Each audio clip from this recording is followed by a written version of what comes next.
It's crucial to understand what is happening in Madeira right now. Land values here have been growing from 15 to 20% per year. And that's largely driven by international demand. We're talking buyers from the UK, buyers from Europe, Switzerland. Oh, the key thing to understand is that land release in Madeira is extremely limited. Planning restrictions are tight, coastal areas are protected, and very little new land is coming to the market. So this isn't speculation, it's basic supply and demand. And the reality is simple. They're not making more land in Madeira. Location is everything. And Ponta do Pargo is really interesting. Hello, lizard. Is a really interesting part of the island. This is the most western point of Madeira and one of the last few coastal areas that haven't been fully developed yet. What I'm seeing now is more attention moving west. People are looking for space, privacy, and authenticity rather than density, which places like Funchal is known for. There seems to be ongoing discussions amongst government and aviation experts about the possibility of a second airport on the west side of Madeira to support future demand.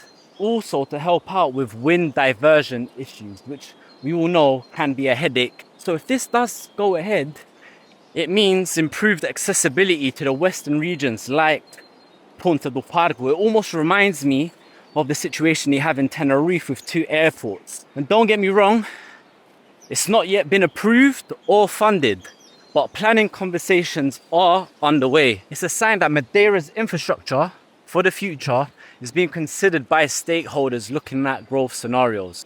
I'm going to let you guys in on something that's actually been funded, actually been approved, and actually in construction, due to finish in July 2026 this year. And that's a brand new golf course in Ponta do Pargo.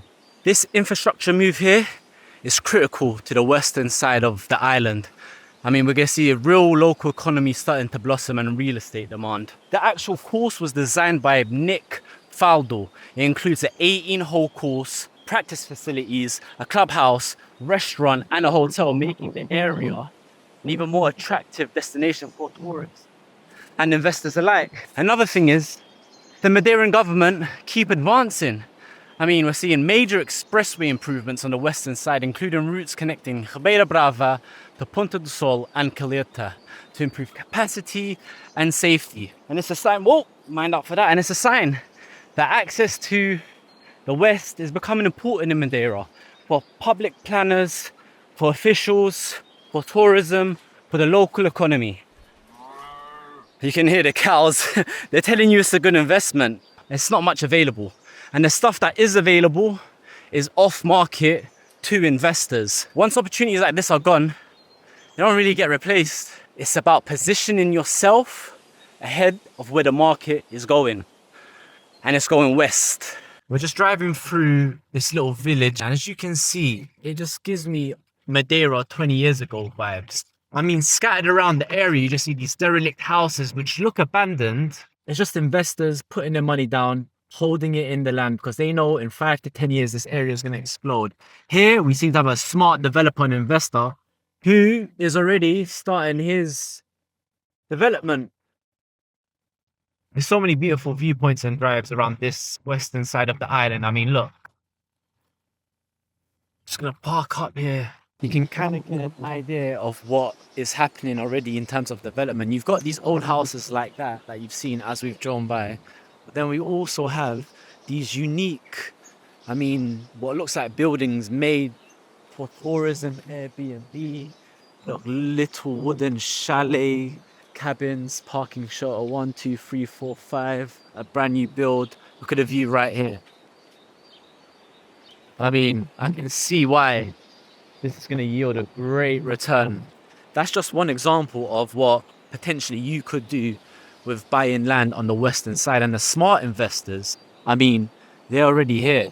You saw it driving around. I mean, look at that house over there. I'm not sure if you can see it. I mean, it's the most modern looking house that we've got. Look at that waterfall. Look at that valley.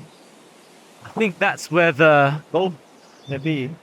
On that side over there, you can really see why some people choose to come to the west side of the island. Actually, something interesting now that we're here.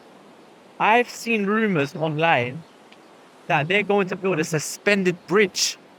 If you can just imagine a bridge like that, if they do build that, that is for sure going to be a tourist attraction. You're just going to see an influx of people. Stay subscribed to see more of these, whatever it is. I'm not sure if it's a vlog, a property tour, whatever it is. Subscribe, there'll be more. Look forward to seeing you guys on the next one. Peace.